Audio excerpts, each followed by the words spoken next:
Welcome to our channel. నేను సిరి. ఇప్పుడైతే ఒక బ్రేకింగ్ న్యూస్ చూస్తున్నాం. మనం ప్రముఖ హీరోయిన్ నమిత గారిని అయితే మధుర మీనాక్షి టెంపుల్లో తనకి ప్రవేశం లేదని చెప్పేసి అక్కడ అధికారులు అయితే తనని అడ్డుకున్నారు.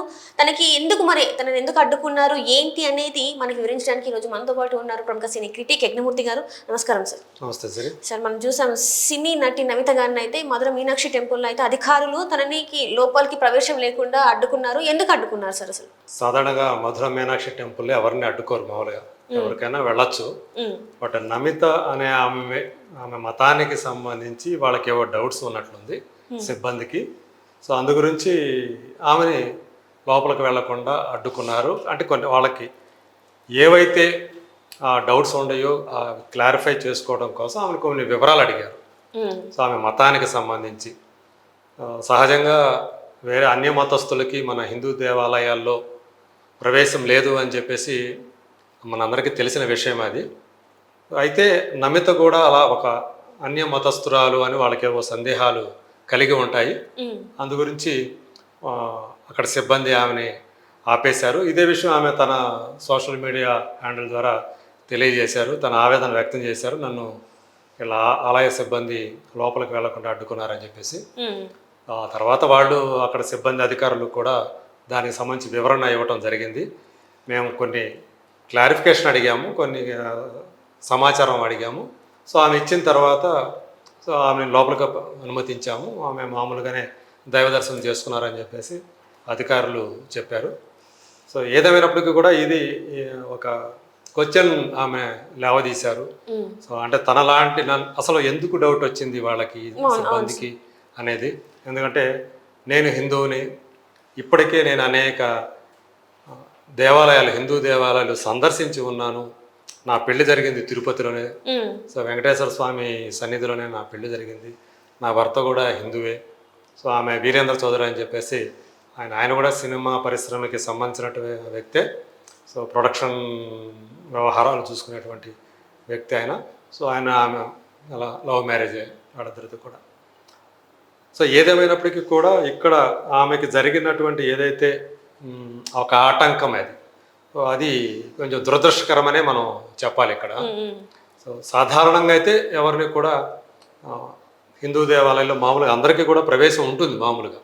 సో వాళ్ళకి ఏదన్నా సందేహాలు వచ్చి అప్పుడు వాళ్ళు దాన్ని క్లియర్ చేసుకోవడం కోసం వాళ్ళు సమాచారం అడిగి, ఒకవేళ మన దగ్గర దానికి సంబంధించినటువంటి ప్రూఫ్ ఉంటే, మతానికి సంబంధించినటువంటి హిందూ మతానికి సంబంధించినటువంటి ప్రూఫ్ ఏదైనా ఉంటే అది చూపిస్తే పంపించేస్తారు. కాదు ఇక్కడ ఆమె సెలబ్రిటీ అవటం వల్ల దీనికి ప్రాముఖ్యత ఏర్పడిందని చెప్పాలి. సో ఆమె ప్లేస్లో ఎవరు ఉన్నప్పటికీ కూడా వాళ్ళు బహుశా అదే పని చేసి ఉంటారు. అంటే ఎందుకు సడన్ గా ఇట్లాంటివి వచ్చినాయి అంటారు సార్? ఎందుకంటే ఇప్పుడున్న టైంలో మనం చూస్తున్నట్టయితే బాగా ఇలాంటివి మత కలహాలు అంటే ఇలాంటివన్నీ చాలా వరకు బయట స్టార్ట్ అయ్యాయి. సో అలాంటిది ఏమన్నా అయ్యే అవకాశం ఉందా? సో దానికోసం ఇలాంటిది అడిగారా? అంటే తిరుపతిలో ఈ మధ్య కాలంలో కొన్ని అలాంటి ఇన్సిడెంట్స్ జరిగాయని చెప్పి వార్తలు వచ్చాయి కదా. అక్కడ అన్య మతస్థుల జోక్యం పెరుగుతూ ఉంది అనేది వస్తూ ఉంది. సో చాలామంది ఏంటంటే అక్కడ ఆలయాలకు సంబంధించిన వాళ్ళు, ఆలయ పరిరక్షక కమిటీ అని ఒకటి ఉంటుంది. సో వాళ్ళందరూ కూడా ఏంటంటే అన్య మతస్థులు తమ దగ్గరికి వచ్చి వాళ్ళ మత ప్రచారం చేసుకోకుండా చేయడం కోసం వాళ్ళు అన్ని ఏర్పాట్లు చేస్తూ ఉంటారు. సో అందులో భాగంగానే అంటే నమిత అనే ఆమె ఎందుకో నేను అనుకోవటం, ఆమె హిందూ మతానికి సంబంధించిన వ్యక్తి కాదు అనేది వాళ్ళకి ఏమైనా సమాచారం అన్న ఉండి ఉండాలి. అందువల్లే దానికి సంబంధించినటువంటి ఆధారాలు ఆమెను అడిగారు. ఆమె సమర్పించిన తర్వాత అయితే ఆమె పూర్తిగా చెప్పలేదు. అంటే తర్వాత నేను ఇవన్నీ సమర్పించిన తర్వాత నన్ను పంపించారు అనే విషయం మాత్రం ఆమె దాన్ని దాటవేసి నన్ను అడ్డుకున్నారనే విషయం మాత్రమే ఆమె హైలైట్ చేసి చెప్పడంతో అది కొంచెం వివాదాస్పదంగా మారింది అది. బట్ ఏదేమైనప్పటికీ కూడా ఈ సిబ్బంది ఎవరైతే ఉన్నారో సాధారణంగా ఒక అన్య మతస్థులు వచ్చి గొడవ చేస్తే తప్ప మిగతా వాళ్ళు ఎవరు ఏంటి అనేది తెలుసుకునే ప్రయత్నం అంతగా చేయరు ఎక్కడ కూడా. ఇప్పుడు ఎంతోమంది దేవాలయాలకు వెళుతూ ఉంటారు, ప్రతి ఒక్కరిని కూడా చెక్ చేయరు కదా మీది ఆ మతమా అవునా కాదని. సో ఇక్కడ నేను అనుకోవటం ఏంటంటే కొంచెం అత్యుత్సాహం చూపించారేమో సిబ్బంది, మధుర మీనాక్షి టెంపుల్ సిబ్బంది ఎవరైతే ఉంటారో వాళ్ళు కొంచెం అత్యుత్సాహం చూపించారేమో అని అనిపిస్తుంది. మనస్తాపం కలిగించేటువంటి విషయమే. అంటే ఇది సో ఎవరిని నన్ను ఎందుకు క్వశ్చన్ చేస్తున్నారు, ఎందుకు నన్ను ఆ సమాచారం ఇవ్వమని అడుగుతున్నారు అనేది ఖచ్చితంగా ఆ మన హిందూ మతానికి సంబంధించిన వాళ్ళని అడిగినప్పుడు ఖచ్చితంగా వాళ్ళు ఫీల్ అవటం అనేది సహజమే. అది నమితకి ఎదురైంది, అది దురదృష్టకరంగా మనం భావించాలి. అంటే ఇప్పుడు ఇది ఎట్లాంటి పరిణామాలకు దారితీస్తుంది అంటారు సార్? ఇలా ఇక్కడ అన్య మతస్థులకి మన అంటే దేవాలయాలకి ప్రవేశం లేదు అంటే, ఇప్పుడు హీరోయిన్నే అడ్డుకున్నారు అని అంటే, మరి ఇప్పుడు మన నెక్స్ట్ ఇది ఎలా వెళ్ళిపోతుంది, బయటికి ఎలా వెళ్తుంది అంటారు?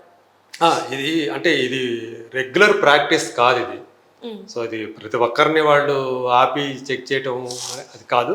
కాకపోతే ఏంటంటే అన్ని మతస్థులకి ఏంటంటే మన మతానికి సంబంధించిన మన కల్చర్ ఏదైతే ఉందో దేవాలయంలోకి వచ్చిన తర్వాత మనం మనం మన సంస్కృతికి అనుగుణంగా మనం కొన్ని సాంప్రదాయాలు పాటిస్తూ ఉంటాం. సో వాళ్ళు వచ్చినప్పుడు వేరే మతస్థులకు అవి తెలియకపోవచ్చు.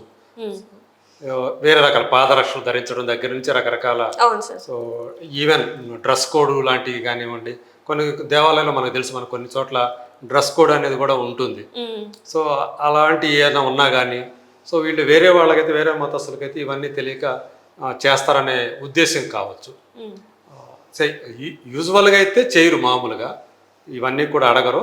బట్ వాళ్ళకి ఆ డౌట్ వచ్చింది కాబట్టి మరి ఎందుకు వచ్చింది అనేది అది మనకి తెలియాల్సి ఉంది. అది సో ఏదేమైనా సరే అక్కడ ఆమె మాత్రం ఇబ్బంది పడింది, నమిత మాత్రం ఇబ్బంది పడిన మాత్రం వాస్తవమని ఆమె ఏదైతే ఒక ఆవేదన వ్యక్తం చేస్తూ పోస్ట్ పెట్టారో దాన్ని బట్టి మనం అర్థం చేసుకోవాలి.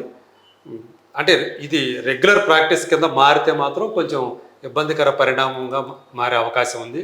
సో మనం అంటే ఎక్కువ క్రిటిసిజం కూడా వచ్చే అవకాశం ఉంది. సో దేవాలయాలు మన మీద మన మతస్థుల మీదే మనం ఇలాంటి వివరాలను అడుగుతూ ఉంటే అది ఆదరణ కూడా తగ్గిపోయే అవకాశం కూడా ఉంటుంది. సో ఇవన్నీ కూడా దృష్టిలో పెట్టుకొని సో వాళ్ళకి మరీ ఒకవేళ అలాంటి సాధారణంగా ఎక్కడైనా సరే ఏదైనా ఒక అనుమానాస్పదంగా అనిపించినప్పుడు అడగటంలో అర్థం ఉంది. కానీ సో ఒక సెలబ్రిటీ వచ్చినప్పుడు ఆమె అయితే ఊరికే అయితే రారు కదా, వేరే ఒకవేళ సపోజ్ ఆమె వేరే మతానికి సంబంధించిన ఆమె అనుకున్నా కానీ ఆమె ఆ మత ప్రచారానికి అయితే వచ్చి ఉంటారు కదా. సో ఇది నేను అనుకోవడం ఏంటంటే వాళ్ళు అక్కడ అత్యుత్సాహం చూపించారు. సో ఈమె కూడా ఏంటంటే మొత్తం దాన్ని తర్వాత నేను నా ఆధారాలు సమర్పించిన తర్వాత నన్ను లోపల పంపించారనే విషయాన్ని హైలైట్ చేయలేదు, ఆపేశారనే విషయం మాత్రమే హైలైట్ చేశారు. సో దాన్ని అక్కడ వరకు అంటే ఇది ఏదో పెద్ద సెన్సేషనల్ అయిపోయి తర్వాత ఇది ఇంకొక ఏదో దేనికో దారి తీస్తుందని నేనైతే అనుకోవట్లేదు. సో కాకపోతే ఇలాంటి పునరావృతం కాకుండా చూసుకోవాల్సిన బాధ్యత అధికారుల మీద ఉంటుంది. Right sir, right. Thank you so much sir.